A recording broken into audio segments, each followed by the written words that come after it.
உரிமை களம் பார்வையாளர்கள் அனைவருக்கும் வணக்கம். இன்னைக்கான அரசியல் களத்துல எது சம்பந்தமாக விவாதிக்க போறோம் அப்படின்னா, இந்த மாதிரிதான் இந்த திமுகவுடைய கொத்தூசு இருக்காங்க தெரியுமா, அந்த கொத்தூசை பார்த்தாலே அப்படின்ற மாதிரி தோணுது.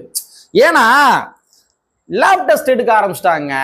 அதாவது இவர் எந்த மதத்துக்காரரா இருப்பாரு, கையில என்ன கயிறு கட்டியிருக்காரு, அவர் பேரை பார்த்தோம்னா கிறிஸ்டியானிட்டி பேர் மாதிரி இருக்கு, என்ன மதத்துக்காரா இருப்பாரு அப்படின்ற மாதிரி லேப் டெஸ்ட் எடுக்க ஆரம்பிச்சிட்டாங்க. யாரு? திமுக காரங்க. திமுகவுடைய தலைமையே லேப் டெஸ்ட் எடுக்க ஆரம்பிச்சிருச்சுங்க. நேத்து பார்த்தோம்னா நம்ம ராசா இருக்கார் இல்லையா, அதாங்க புணர்ச்சி ராசா, உங்களுக்கு அப்படி சொன்னாதான் தெரியும், புணர்ச்சி ராசா. அந்த புணர்ச்சி ராசா என்ன பண்ணிருக்காரு, ஒரு பிரஸ் மீட் கொடுக்குறாரு.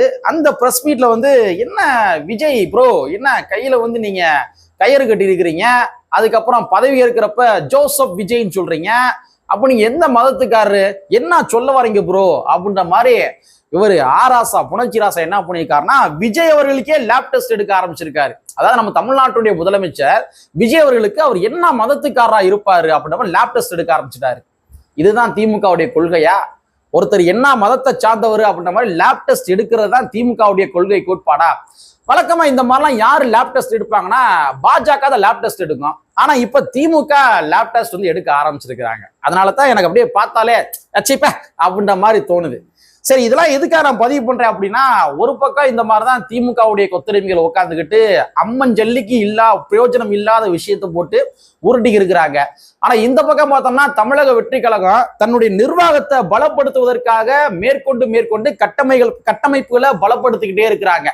அதுல ஒரு விடயமாகத்தான் இன்றைய தினத்துல அமைச்சர் வன்னியரசு அவர்கள் இருக்கார் இல்லையா, அவருக்கு கூடுதலாக இன்னொரு பொறுப்பு வழங்கப்பட்டுள்ளது. அந்த மேட்ரு என்ன, அதற்கு பின்னாடி இருக்கிற அரசியல் என்ன, அறிந்து கொள்வதற்கு பல்வேறு வகையான தரவுகள் இருக்கின்றது. அது என்னவென்று இந்த காணொலியில கொஞ்சம் டீட்டெயிலா பார்த்திடலாம். நண்பர் அனைவருக்கும் இளம்பெரு வழுதியின் இனிய வணக்கம். நானே படி வந்து பார்த்துட்டோம், இனி ஜென்மத்துக்கும் என்னால குடிய முடியாது, அதனால நாங்க சண்டை போட போறோம். வீடியோக்களை போறதுக்கு முன்னாடி நம்ம நேயர்கள்ட்ட ஒரு கேள்வி கேட்டுருவோம். உங்களுடைய பதில்களை நீங்க கமெண்ட் பாக்ஸ்ல கமெண்டா போட்டுருங்க. அதாவது தற்பொழுது திமுக கையில் எடுத்துள்ள அந்த லேப் டெஸ்ட் அரசியல் இருக்கு இல்லையா, அதாவது அவர் என்ன மதத்தை சார்ந்தவரா இருப்பாரு, இவர் என்ன மதத்தை சார்ந்தவரா இருப்பாரு அப்படின்ற மாதிரி லேப் டெஸ்ட் அரசியல் பண்ணாங்க தெரியுமா. சோ இந்த அரசியல் சம்பந்தமாக உங்களுடைய பார்வை என்ன? உங்களுக்கு ஏதேனும் கருத்துகள் இருந்துச்சு அப்படின்னா நீங்க மானே தென்னை பொன்மானை போட்டு நீங்க கமெண்ட் பாக்ஸ்ல கமெண்டா போடலாம். சரியா? சரி, மாண்புமிகு அமைச்சர் அண்ணன் வன்னியரசு அவர்கள், அதாவது சமூக நீதித்துறை அமைச்சர் அண்ணன் வன்னியரசு அவர்களுக்கு கூடுதலாக இன்னொரு பொறுப்பு வழங்கப்பட்டுள்ளது. அதாவது கள்ளக்குறிச்சி மாவட்டத்தினுடைய பொறுப்பு அமைச்சர் அப்படின்ற மாதிரி ஒரு பொறுப்பை தமிழக அரசாங்கம் வழங்கியுள்ளது. அண்ணன் வன்னியரசு அவர்கள் ஆல்ரெடி ஒரு பவர்ஃபுல்லான ஒரு லீடர், பவர்ஃபுல்லான ஒரு அமைச்சர்னு சொல்லலாம். அமைச்சர் அவரு எப்பொழுதுமே என்ன பண்றாருன்னா 24 ஹவர்ஸையும் தாண்டி வேலை பார்த்துக்கு இருக்காரு. ஒரு டிஸ்ட்ரிக்ட் போறாரு அப்படின்னா அந்த டிஸ்ட்ரிக்ட்குள்ள இருக்கிற மக்கள் பிரச்சனைகள் இருக்கு தெரியுமா, அதை ஒரேடியா கவர் பண்றாரு. அந்த மாதிரிதான் கோயம்புத்தூருக்கு போனாரு, அங்க ஒண்டிப்புதூர் என்று சொல்லப்படுகின்ற ஊர்ல அந்த ஹாஸ்டல் பிரச்சனை இருக்கு இல்லையா, சாப்பாடு சரியில்லை அப்படின்ற மாதிரி அந்த பிரச்சனையை முடிச்சாரு. அப்படியே என்ன பண்ணாருன்னா கோயம்புத்தூர்லயே தொண்டாமுத்தூர் பகுதிக்கு போனாரு. அங்க வந்து அண்ணா நகர் பகுதியில பட்டியல் சமுதாய மக்களுடைய ஒரு பிரச்சனை இருந்துச்சு, பஸ் வரல அப்படின்ற மாதிரி பிரச்சனை. சோ அந்த பிரச்சனை தீர்வு காணினாரு. அடுத்து என்ன பண்ணாருன்னா நேரா எங்க போறாருன்னா இங்க நெல்லைக்கு போறாரு. நெல்லையில பார்த்தோம்னா ஒரு 6 பேரை வந்து வெட்டினாங்க சாதி வயிர்கள். சோ அந்த இஷ்யூவை போய் கவர் பண்ணிட்டு வந்தாரு. சோ இந்த மாதிரி ஒரு டிஸ்ட்ரிக்ட்குள்ள போறாரு அப்படின்னா அந்த டிஸ்ட்ரிக்ட்குள்ள இருக்கிற அத்தனை பிரச்சனைகளையுமே வந்து சரி செய்கின்ற ஒரு வேலையை அண்ணன் வன்னியரசு அவர்கள் தொடர்ச்சியாக பார்த்து கொண்டிருக்கின்றார். ஒரு பவர்ஃபுல்லான ஒரு மினிஸ்டராக வலம் வந்து கொண்டிருக்கின்றார் அண்ணன் வன்னியரசு அவர்கள். சோ அவருக்கு கூடுதலாக கள்ளக்குறிச்சி மாவட்டத்தையும் சேர்த்து பாருங்க அப்படின்ற மாதிரி பொறுப்பு அமைச்சர் பதவி வழங்கப்பட்டுள்ளது. உள்ளபடியே ரொம்ப ஒரு மகிழ்ச்சியான செய்தி. ஒரு சரியான ஆள்கிட்ட தான் சரியான பொறுப்பு போயிருக்கு அப்படின்ற மாதிரி எடுத்துக்கலாம். இதற்காக நம்ம தமிழக அரசாங்கத்திற்கு, தமிழக வெற்றி கழகத்தினுடைய தலைவரும் நம்ம தமிழ்நாட்டினுடைய முதலமைச்சருமான திரு ஜோசப் விஜய் அவர்களுக்கு நம்முடைய நெஞ்சம் நிறைந்த நல்வாழ்த்துக்களை தெரிவித்துக் கொள்ளலாம், நன்றிகளை தெரிவித்துக் கொள்ளலாம். இந்த மாதிரி ஒரு செய்தி வந்து மத்தியானமே வந்துச்சு. அதாவது அண்ணன் வன்னியரசு அவர்களுக்கு வந்து கள்ளக்குறிச்சியுடைய கூடுதல் அமைச்சர் பொறுப்பு அமைச்சர் பதவி வழங்கப்பட்டுள்ளது அப்படின்ற மாதிரி மத்தியானம் செய்தி வந்துச்சு. நான் சமூக வலைத்தளங்கள்ல இந்த செய்தி அப்படியே பதிவேற்றம் பண்ணியிருந்தேன். அப்போ ஒரு தோழர் என்ன பண்ணாருன்னா கமெண்ட் பாக்ஸ்ல வந்து, தோழர் இந்த பொறுப்பு அமைச்சர் பதவி தான் என்ன தோழர், கொஞ்சம் கிளாரிட்டி கொடுங்க அப்படின்ற மாதிரி கேட்டாங்க. ஸோ அவருக்காகவே நிறைய தரவுகள் எடுத்து வச்சிருக்கேன். அந்த தரவுகள் என்ன அப்படின்றத நம்ம ஒன்னா பார்க்கலாம். அதாவது ஒண்ணும் கிடையாதுங்க, மேலிடை பொறுப்பாளர் அப்படின்ற மாதிரி ஒரு பொறுப்பு இருக்கு தெரியுமா. இப்ப காங்கிரஸ் கட்சியினுடைய கிறிஸ் சோடங்கர், அவர் அறியாத நபர்களே இருக்க முடியாது. குறிப்பா திமுக காரங்க அறியாம இருக்கவே மாட்டாங்க. கிறிஸ் சோடங்கர். சோ இந்த கிறிஸ் சோடங்கர் யார் பார்த்தோம்னா தமிழ்நாட்டினுடைய ஒரு மேலிடை பொறுப்பாளர். அதாவது கிறிஸ் சோடங்கருடைய சொந்த மாநிலம் என்பது வேற. ஆனா என்ன பண்ணுவாங்கன்னா வேற மாநிலத்துக்கு அவரை மேலிடை பொறுப்பாளரா வந்து போடுவாங்க. சோ இதுதான் மேலிடை பொறுப்பாளர் அப்படின்றது. சோ அந்த மாதிரிதான் அண்ணன் வன்னியரசு அவர்களை கள்ளக்குறிச்சி மாவட்டத்தினுடைய ஒரு பொறுப்பு அமைச்சராக நியமனம் செய்திருக்கின்றார்கள். அந்த கள்ளக்குறிச்சி மாவட்டத்துக்குள்ள இருக்கிற அரசு சார்ந்த அத்தனை விடயங்களுக்குமே அண்ணன் வன்னியரசு அவர்கள் தான் ஒரு பொறுப்பாளர் அப்படின்ற மாதிரி. இப்ப ஒண்ணு இல்ல, உங்களுக்கு புரியுற மாதிரி சொல்றேன்.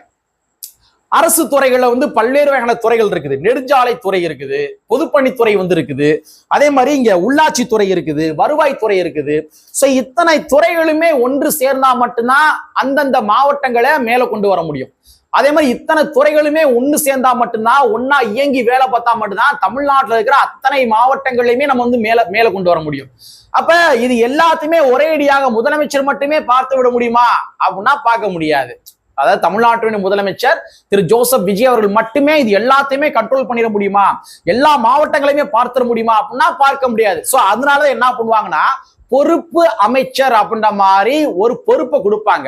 சோ கள்ளக்குறிச்சி டிஸ்ட்ரிக்ட வந்து நீங்க பாத்துக்கங்க. சோ அதுல இருக்க வருவாய்த்துறையாக இருந்தாலும் சரி, பொதுப்பணித்துறையாக இருந்தாலும் சரி, உள்ளாட்சி துறையாக இருந்தாலும் சரி, எந்த துறையாக இருந்தாலும் சரி, எல்லா துறையும் நீங்க வந்து ஒருங்கிணைத்து ஆலோசனை செய்து அந்த மாவட்டத்தினுடைய வளர்ச்சிக்காக நீங்க வந்து ஒரு இணைப்பு பாலமாக இருக்க வேண்டும். குறிப்பாக தலைமை இருக்கு இல்லையா, செக்ரட்டரியேட் சொல்லுவாங்க தெரியுமா, அதுக்கும் கள்ளக்குறிச்சி மாவட்டத்திற்கும் ஒரு இணைப்பு பாலமாக இருக்க வேண்டும் என்பதற்காக நியமிக்கப்படுகின்ற ஒரு பொறுப்பு தான் பொறுப்பு அமைச்சர் பதவி. அது எல்லாமே ஓவரால் எல்லாமே எப்படி சொல்றது, நம்ம ஈஸியா புரிஞ்சுக்கிறாருன்னா தமிழ்நாட்டினுடைய முதலமைச்சர் திரு ஜோசப் விஜய் அவர்கள் அந்த டிஸ்ட்ரிக்டுடைய முதலமைச்சர், அதாவது டிஸ்ட்ரிக்ட் வந்து அதாவது கள்ளக்குறிச்சி டிஸ்ட்ரிக்ட் வந்து ஒரு பொறுப்பாக எடுத்துக்கொண்டு வேலை பார்ப்பதற்காக பொறுப்பு அமைச்சர் அப்படி எடுத்துக்கலாம். சரிங்களா? சோ அந்த மாதிரிதான் அண்ணன் வன்னியரசு அவர்களுக்கு கூடுதலாக இந்த பொறுப்பு வழங்கப்பட்டுள்ளது. உள்ளபடியே வரவேற்க வேண்டிய ஒரு பொறுப்பு. அண்ணன் வன்னியரசு அவர்கள் நான் ஆல்ரெடி சொன்ன மாதிரி அவர் வந்து ஒரு திறம்படம் செயலாற்றக்கூடிய ஒரு நபர். இதையும் அவர் திறம்பட செய்வார் என்பதில் எந்த விதமான மாற்று கருத்தும் கிடையாது. சோ இந்த இடத்துல நம்ம குறிப்பா இந்த கொத்தடிமைகளுக்கு சொல்லிதான் ஆகணும். கொத்தடிமைகளுக்கு சொல்லிதான் ஆகணும். பாருங்க, அதாவது ஆட்சியும் அதிகாரத்தில் பங்கு வழங்க முடியாதுன்னு சொன்னீங்க. ஒரு ஆங்கில பத்திரிகையில போய் உட்கார்ந்துக்கிட்டு நம்ம முன்னாள் முதலமைச்சர் மு.க. ஸ்டாலின் அவர்கள் என்ன சொன்னாரு, ஆட்சி அதிகாரத்தில் பங்கு அது சாத்தியமே கிடையாது ஆக அப்படின்ற மாதிரி சொன்னாரு. ஆனா இன்னைக்கு ஆட்சி அதிகாரத்தில் பங்கு வழங்கப்பட்டுள்ளது. பட்டியல் சமுதாய மக்களுக்கு நாங்க வந்து ஒரு 4 அமைச்சர் பதவி கொடுத்தோம்னா நாங்க தாண்டா இங்கிட்டு தமிழ்நாட்டிலே ஒரு சமூக நீதி கட்சி அப்படின்ற மாதிரி உருட்டிக்கு இருந்தீங்க. நீங்க என்னங்க 4 கொடுக்கறது, நான் அவங்களுடைய மக்கள் தொகைக்கு ஏற்ப நான் கொடுக்குறேன் பாருங்க அப்படின்ற மாதிரி 8 அமைச்சர் பதவியை வழங்கி இருக்கின்றார் தமிழக வெட்டுக்கழகத்துடைய தலைவரும் நம்ம தமிழ்நாட்டின் முதலமைச்சருமான திரு ஜோசப் விஜய் அவர்கள். அதே மாதிரி இன்னைக்கு கூடுதல் பொறுப்பு மாதிரி அதாவது என்னன்னா பொறுப்பு அமைச்சர் பதவி. அப்ப திமுக எதெல்லாம் பாசிபிள் இல்லை அப்படின்ற மாதிரி சொல்லி சொல்லி சொல்லி சொல்லி சொல்லி மக்களை ஏமாற்றி கொண்டு வந்தார்களோ அது எல்லாமே பாசிபிள் தான்டா அப்படின்ற மாதிரி நிரூபித்து காட்டி இருக்கின்றார் தமிழக வெட்டுக்கழகத்துடைய தலைவரும் நம்ம தமிழ்நாட்டுடைய முதலமைச்சருமான திரு ஜோசப் விஜய் அவர்கள். சோ இதை பாராட்டுறதுக்கு இங்க இருக்கிற திமுக கொத்தடிமைகளுக்கு மனசே வராது. நம்ம செய்ய வேண்டிய விடயம் எல்லாத்தையுமே வந்து ஒரு படி மேல போய் 8 கால் பாய்ச்சல்ல இவர் செஞ்சுக்கிருக்காரு, இது எப்படி நம்ம பாராட்டுறது? அப்ப இதை மடைமாற்றம் செய்வதற்காக நம்ம வேறொரு டிபேட்டுகளை கிளப்பிடுவோம் அப்படின்ற மாதிரிதான் திமுக தற்பொழுது வேறொரு டிபேட்டுகளை கிளப்பி விட்டு கொண்டிருக்கின்றது. உள்ளபடியே திமுக சொல்ற விடயங்கள்ல ஒரு சில விடயங்கள் நம்ம தமிழ்நாட்டு அரசாங்கம் தாவேகா அரசாங்கம் கூடுதல் கவனம் செலுத்தணும், அதுல மாற்றுக்கிறது கிடையாது. ஆனா எப்ப பார்த்தாலுமே ஒப்பாரி வைக்கிறாங்க தெரியுமா, பாராட்ட வேண்டிய விடயங்களை பாராட்டாம வெறும் ஒப்பாரி மட்டுமே வைக்கிறாங்க தெரியுமா, அது தவறு அப்படின்னு சொல்றேன். அதாவது ஒப்பாரியும் ஓலங்களும் சேரிகளுக்கு மட்டும் சொந்தம் இல்லை அப்படின்ற மாதிரி சொல்லுவாங்க. யாரு? அண்ணன் திருமாவளவன் சொல்லுவாரு. ஆனா இப்பதான் தெரியுது ஒப்பாரியும் ஓலங்களும் சேரிகளுக்கு மட்டும் சொந்தம் இல்லை, இங்க திராவிட முன்னேற்ற கழகத்துக்கும் சொந்தம் அப்படின்றது நல்லா தெரியுது. சோ திராவிட முன்னேற்ற கழகம் என்ற பெயரை மாத்திட்டு தயவு செஞ்சு ஒப்பாரி முன்னேற்ற கழகம் மாத்திக்கங்க, அதான் உங்களுக்கு கரெக்டாக இருக்கும் என்பதை கூறிக்கொண்டு கற்பை ஒன்று செய் புரட்சி சென்று புரட்சி அம்பேத்கர் வரியை கூறிக்கொண்டு நிறைவு செய்கின்றேன். நன்றி, வணக்கம்.